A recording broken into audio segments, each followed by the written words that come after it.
জুলাই সনদের প্রতিটি শর্ত সরকার পর্যায়ক্রমে বাস্তবায়ন করবে জানালেন মির্জা ফখরুল। বৈষম্য করলে আন্দোলনের হুঁশিয়ারি বিরোধী দলীয় নেতার।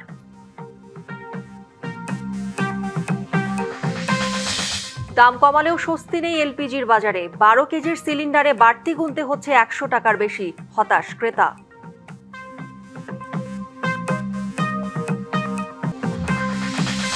4 মাস পর প্রকাশ্যে আয়াতুল্লাহ আলী খামেনির কফিন। শেষ বিদায়ের আনুষ্ঠানিকতা শুরু কাল, থাকছেন না ছেলে মোস্তফা।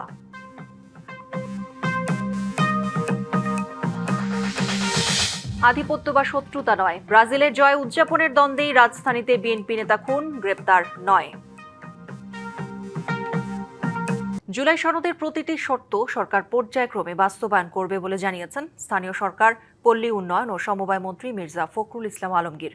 শুক্রবার বিকেলে ঠাকুরগাঁও জেলা বিএনপি কার্যালয়ে জেলার বর্ধিত সভায় প্রধান অতিথির বক্তব্যে একথা জানান তিনি। বিএনপি মহাসচিব আরও বলেন, জামায়াতে ইসলামী গণতান্ত্রিক রাজনৈতিক দল নয়। তারা শরিয়া ভিত্তিক ইসলামী রাষ্ট্র প্রতিষ্ঠার যে লক্ষ্য ধারণ করে তা দেশের রাজনৈতিক বাস্তবতার সঙ্গে যায় না। বিএনপি আমাদের ইশতেহারে আমরা যা বলেছি জনগণের সামনে সেটাকেই আমরা পূরণ করতে চাই। প্রতিটি জায়গায় প্রতি কথায় আমরা জুলাই সনদকে মেনে চলছি এবং জুলাই সনদের প্রত্যেকটি যে আপনার সাইন এগ্রিড আপনার শর্তগুলো আছে সেগুলো আমরা অবশ্যই পূরণ করবো। সরকার উন্নয়নে বৈষম্য করলে আন্দোলনের হুঁশিয়ারি দিয়েছেন বিরোধী দলীয় নেতা ডাক্তার শফিকুর রহমান। সকালে নেত্রকোনা সার্কিট হাউসে এক মত বিনিময় সভায় তিনি এমন হুঁশিয়ারি দেন।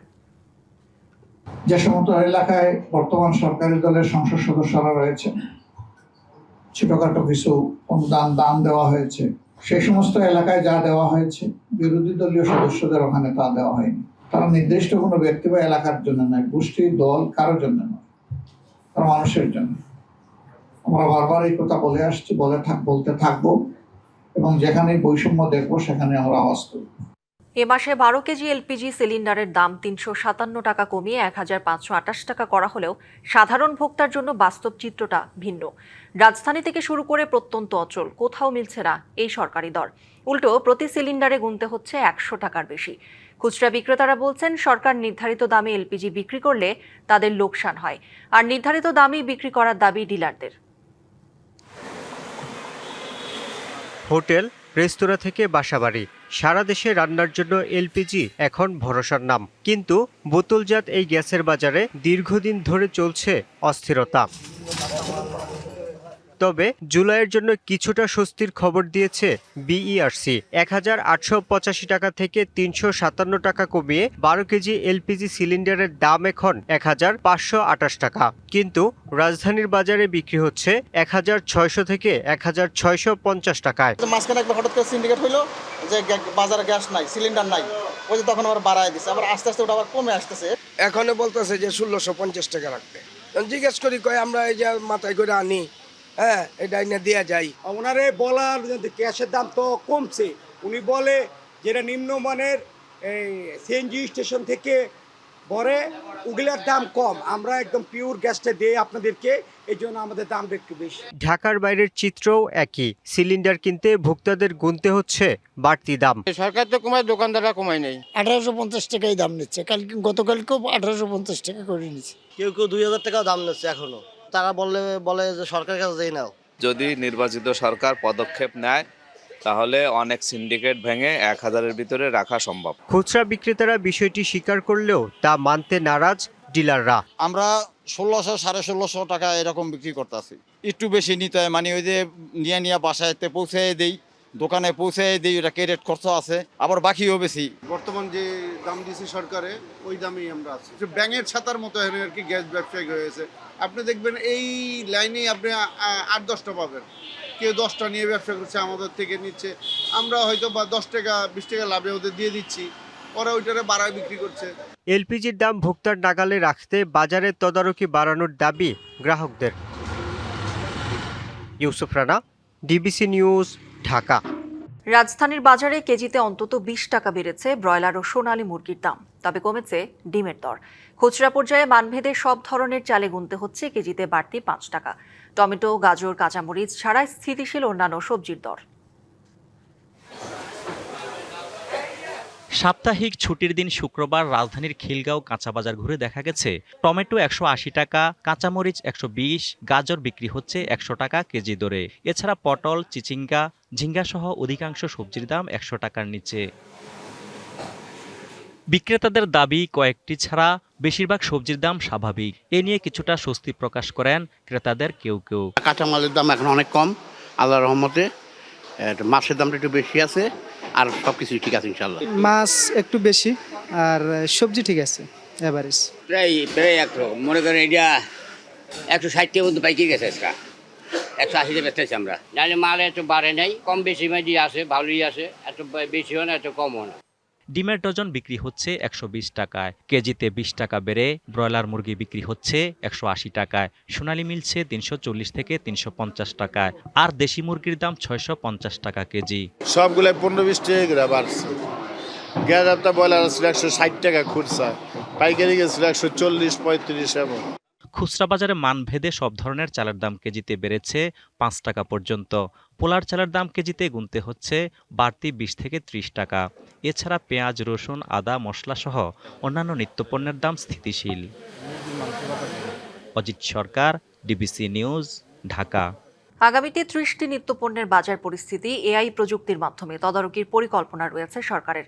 একথা বলেছেন বাণিজ্যমন্ত্রী খন্দকার আব্দুল মুক্তাদির। বিকেলে সিলেট সদর উপজেলায় আয়োজিত এক অনুষ্ঠানে শেষে সাংবাদিকদের এসব কথা বলেন তিনি। জানান, বাজার ব্যবস্থাপনা তদারকি আরও বেশি প্রাতিষ্ঠানিক ও কার্যকর করতে চায় সরকার। পাশাপাশি নজরদারি নিশ্চিত হলে ভোজ্য তেলের দাম নির্ধারণের বিষয়টি ব্যবসায়ীদের ওপর ছেড়ে দেওয়ার বিষয়টিও বিবেচনা করা হতে পারে বলে জানান তিনি। সেন্সিটিভ যে সমস্ত পণ্য থাকে এরকম প্রায় 30টা পণ্য আমরা সিলেক্ট করেছি। আমরা কৃষি, মৎস্য প্রাণী সম্পদ, স্বরাষ্ট্র মন্ত্রণালয় এরকম সংশ্লিষ্ট কয়েকটি মন্ত্রণালয়কে সাথে নিয়ে একটা সমন্বিত পদ্ধতিতে আমরা একটা এআই মডেলের মাধ্যমে এই 30টা পণ্য আগামী দিনে আমরা মনিটরিং করব। জুলাই মাসের মধ্যে মালয়েশিয়ার শ্রম বাজার খুলবে এমন আশাবাদ জানিয়েছেন প্রবাসী কল্যাণ ও বৈদেশিক কর্মসংস্থান মন্ত্রী আরিফুল হক চৌধুরী। সকালে সিলেটের জিন্দা বাজারে এক অনুষ্ঠানে যোগ দিয়ে তিনি একথা জানান।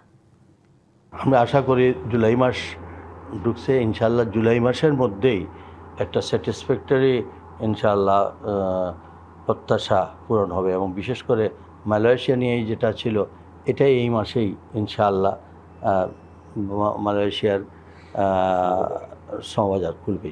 নির্বাচনের অঙ্গীকার রক্ষায় ও জনগণের কষ্ট লাঘবে প্রধানমন্ত্রী তারেক রহমান নিরলসভাবে কাজ করে যাচ্ছেন বলে মন্তব্য করেছেন বিএনপির জ্যেষ্ঠ যুগ্ম মহাসচিব রুহুল কবির রিজভী। শুক্রবার বিকেলে ঢাকেশ্বরী মন্দিরে শহীদ রাষ্ট্রপতি জিয়াউর রহমানের 45তম শাহাদাত বার্ষিকী উপলক্ষে আয়োজিত আলোচনা সভায় তিনি একথা বলেন। শেখ হাসিনার কাছে হিন্দু মুসলমান ছিল না, শেখ হাসিনার কাছে ধর্ম ছিল, সে তার পরিবার এবং দলের কিছু লোক, এর বাইরে যে যাবে তার কোনো অস্তিত্ব নাই। আজকে প্রধানমন্ত্রী নিরন্তর প্রচেষ্টার মধ্যে দিয়ে তিনি তার নির্বাচনের প্রাক্কালে প্রদত্ত অঙ্গীকার বাস্তবায়নে নিরলসভাবে কাজ করে যাচ্ছেন।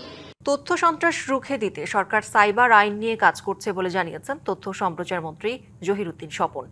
বিকেলে সুপ্রিম কোর্ট বিটের সাংবাদিকদের সংগঠন ল রিপোর্টার্স ফোরামের বার্ষিক সাধারণ সভায় এ কথা বলেন তিনি। মন্ত্রী আরও বলেন, রাষ্ট্র এবং সমাজকে নিখুঁতভাবে গড়ে তুলতে গণমাধ্যমের ভূমিকা অপরিসীম। এছাড়া যাচাই বাছাই ছাড়া তথ্য ছড়িয়ে পড়লে সমাজে বিভ্রান্তি ও সংঘাত সৃষ্টির শঙ্কা থাকে। তাই আইন ও বিচার বিষয়ক সাংবাদিকদের সত্যতা যাচাই করে দায়িত্বশীলভাবে তথ্য তুলে ধরার আহ্বান জানান তথ্যমন্ত্রী। গণমাধ্যম যে কোনো সভ্য রাষ্ট্র এবং সমাজে একটা আয়নার দায়িত্ব পালন করে। আমরা রাষ্ট্র, সরকার এই পরিস্থিতিটাকে বিবেচনায় নিয়ে আমরা দেশের সাইবার লকে নিয়ে কাজ করতে শুরু করেছি। উৎসবের আমেজের মধ্য দিয়ে শেষ হলো শিল্পী সমিতির নির্বাচনের ভোট গ্রহণ। সকাল 9টা থেকে সন্ধ্যা 6টা পর্যন্ত নিজেদের ভোটাধিকার প্রয়োগ করেছেন শিল্পীরা। সন্ধ্যা 7:30টায় শুরু হয় ভোট গণনা। এবারের নির্বাচনে দুটি প্যানেল প্রতিদ্বন্দ্বিতা করছে। একটিতে সভাপতি ও সাধারণ সম্পাদক পদে রয়েছেন চলচ্চিত্র অভিনেতা শিবা শানু ও জয় চৌধুরী। অপর প্যানেলে একই পদে লড়ছেন ফাইট ডিরেক্টর আরমান ও অভিনেত্রী রুমানা ইসলাম মুক্তি। 573 ভোটের মধ্যে ভোট পড়েছে 480টি। ভোট গ্রহণ শেষে নির্বাচন কমিশনার জানান, রাতের মধ্যেই ফলাফল ঘোষণা করা হবে। সকাল 9টা থেকে ভোট গ্রহণ শুরু করেছি 1টা পর্যন্ত, তারপরে 1 ঘন্টা জুম্মার নামাজের বিরতি দিয়ে 2টা থেকে 6টা পর্যন্ত এক নাগারে ভোট গ্রহণ করেছি এবং সুষ্ঠু এবং শান্তিপ্রিয়ভাবে আমাদের ভোট গ্রহণ শেষ হয়েছে এবং আমরা সর্বশেষ ভোট আমরা 573টি ভোটারের মধ্যে 480 জন ভোটার আজকে ভোট দিয়েছে। নিহতের 4 মাস পর প্রকাশ্যে আনা হয়েছে ইরানের সাবেক সর্বোচ্চ ধর্মীয় নেতা আয়াতুল্লাহ আলী খামেনির কফিন। রাখা হয়েছে তেহরানের ধর্মীয় কমপ্লেক্সে। শ্রদ্ধা জানাচ্ছেন বিশ্ব নেতারা। শনিবার থেকে তেহরানে শুরু হচ্ছে 7 দিনব্যাপী শোকানুষ্ঠান। শেষ বিদায়ের আয়োজনে যোগ দিচ্ছেন বাংলাদেশ সহ শতাধিক দেশের প্রতিনিধি ও সরকার প্রধান। খামেনির এই অনুষ্ঠান ঘিরেও মধ্যপ্রাচ্যে বিরাজ করছে তীব্র উত্তেজনা।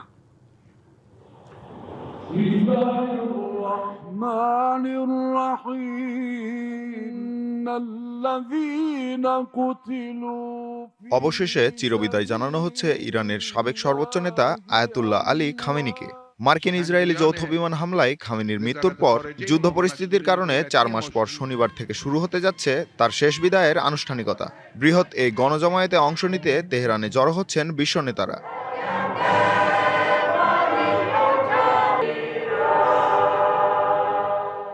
খামেনির ঐতিহাসিক বিদায় অনুষ্ঠানে যোগ দিতে এরই মধ্যে ইরানে পৌঁছেছেন পাকিস্তানের প্রধানমন্ত্রী শাহবাজ শরীফ, তাজিকিস্তানের প্রেসিডেন্ট এবং আর্মেনিয়ার প্রধানমন্ত্রী। এছাড়া চীন, রাশিয়া ও ভারত থেকে গেছে উচ্চ পর্যায়ের প্রতিনিধি দল। বাংলাদেশের পক্ষ থেকে যোগ দিচ্ছেন জাতীয় সংসদের স্পিকার হাফিজউদ্দিন আহমেদ। তবে নিরাপত্তা ঝুঁকির কারণে উপস্থিত থাকছেন না খামেনির ছেলে ও বর্তমান সর্বোচ্চ নেতা মোজতবা খামেনি। এদিকে শেষকৃত্য চলাকালীন সময় যে কোনো ধরনের হামলা ও উস্কানির বিষয়ে যুক্তরাষ্ট্র ও ইসরায়েলকে কঠোর হুঁশিয়ারি দিয়েছে ইরান। খাতাম আল আনবিয়া সেন্ট্রাল হেডকোয়ার্টার্সের কমান্ডার আলী আবদুল্লাহি বলেছেন, তেহরানের বিরুদ্ধে যে কোনো আগ্রাসনের কঠোর জবাব দিতে সম্পূর্ণ প্রস্তুত ইরানের সশস্ত্র বাহিনী। তেহরানের গ্র্যান্ড মোসাল্লায় সর্বস্তরের মানুষের শ্রদ্ধা নিবেদন শেষে খামেনির মরদেহ নেওয়া হবে পবিত্র নগরী কোমে। এরপর ইরাকের নাজাফ ও কারবালা হয়ে আগামী শুক্রবার তার জন্মস্থান মাশহাদে তাকে শায়িত করা হবে। সামিউল ইসলাম, ডিবিসি নিউজ ডেস্ক। নবম দিনের মতো চলছে ভেনেজুয়েলা ভূমিকম্পের উদ্ধার অভিযান। এখন পর্যন্ত 2595 জনের খবর মিলেছে। আহত হয়েছে 12,400 জন। এখনও নিখোঁজ রয়েছেন হাজারো মানুষ।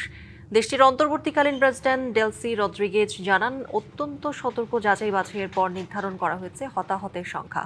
তিনি আরও জানান, এর আগে মৃতের সংখ্যা 2600 জন বলা হলেও পরে 5 জনকে জীবিত উদ্ধার করা হয়।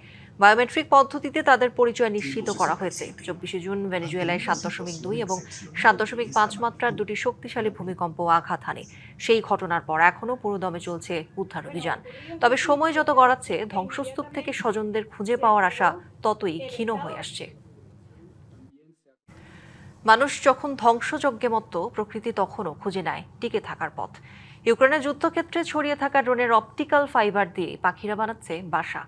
খড়কুটোর বদলে প্রাণঘাতী যুদ্ধের উপকরণে গড়া এই অদ্ভুত বাসা বিস্মিত করেছে বিজ্ঞানীদের। প্রথম দেখায় মনে হতে পারে বিশাল কোনো মাকড়সার জাল, কিন্তু রোদের আলোয় ঝলমল করা এই সুতোগুলো আসলে ফাইবার অপটিক কেবল। ইউক্রেনের ফ্রন্টলাইনে এখন রাজত্ব করছে এফপিভি ড্রোন, কিন্তু যুদ্ধের এই বিষাক্ত আবর্জনাকেই কুড়িয়ে নিচ্ছে পাখিরা। খড়কুটো, পালক আর ঘাসের বদলে তারা বাসা বুনছে ড্রোনের ফাইবার অপটিক কেবল দিয়ে।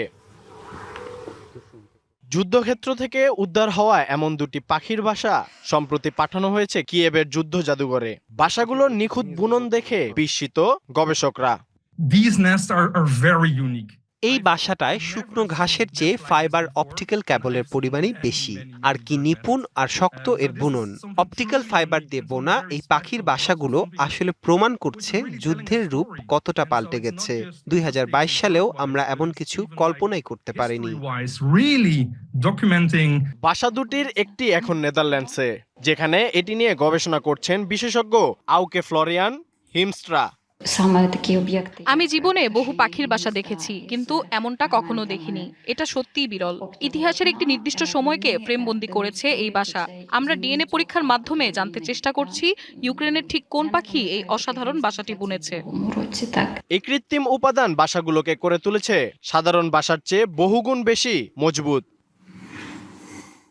মানুষ যেখানে প্রযুক্তি দিয়ে ধ্বংস ডেকে আনছে, প্রকৃতি সেখানে সেই ধ্বংসাবশেষেই গড়ে তুলছে নতুন জীবন।